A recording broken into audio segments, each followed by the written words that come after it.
بسم اللہ الرحمن الرحیم۔ فرمان مصطفیٰ صلی اللہ علیہ وسلم، شر سے متعلق سوالات۔ حضرت حذیفہ رضی اللہ عنہ بیان کرتے ہیں، لوگ رسول اللہ صلی اللہ علیہ وسلم سے خیر کے متعلق دریافت کیا کرتے تھے، جبکہ میں آپ سے شر کے متعلق اس اندیشے کے پیش نظر پوچھا کرتا تھا کہ وہ کہیں مجھے اپنی گرفت میں نہ لے لے۔ وہ بیان کرتے ہیں، میں نے عرض کیا، اللہ کے رسول، ہم جاہلیت اور شر میں مبتلا تھے، اللہ نے ہمیں اس خیر سے نواز دیا، تو کیا اس خیر کے بعد کوئی شر بھی آئے گا؟ آپ صلی اللہ علیہ وسلم نے فرمایا، ہاں۔ میں نے عرض کیا، اس شر کے بعد کوئی خیر بھی آئے گی؟ آپ صلی اللہ علیہ وسلم نے فرمایا، ہاں، لیکن اس میں کمزوری ہوگی۔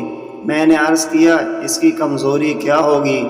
آپ صلی اللہ علیہ وسلم نے فرمایا، کچھ لوگ میری سنت اور میرے طریق کے خلاف چلیں گے، ان کی بعض باتوں کو تم اچھا سمجھو گے اور بعض کو برا۔ میں نے عرض کیا، کیا اس خیر کے بعد شر ہوگا؟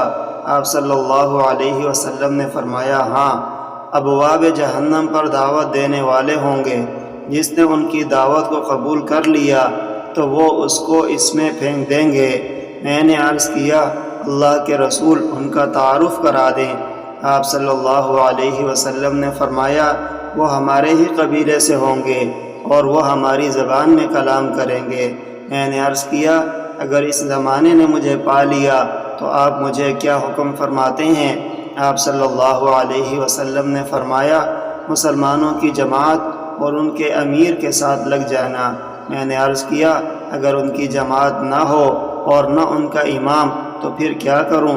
آپ صلی اللہ علیہ وسلم نے فرمایا، ان تمام فرقوں سے الگ ہو جانا، خواہ تمہیں درخت کی جڑیں چبانی پڑیں، حتیٰ کہ تمہیں اسی حالت میں موت آ جائے۔ اور صحیح مسلم کی روایت میں ہے، فرمایا، میرے بعد حکمران ہوں گے جو نہ تو میری ہدایت و طریق سے رہنمائی لیں گے اور نہ میری سنت کے مطابق عمل کریں گے، اور ان میں کچھ لوگ ایسے ہوں گے جن کے ڈھانچے انسانی اور دل شیطانی ہوں گے۔ حذیفہ رضی اللہ عنہ بیان کرتے ہیں، میں نے عرض کیا، اللہ کے رسول، اگر میں یہ صورتحال دیکھوں تو میں کیا کروں؟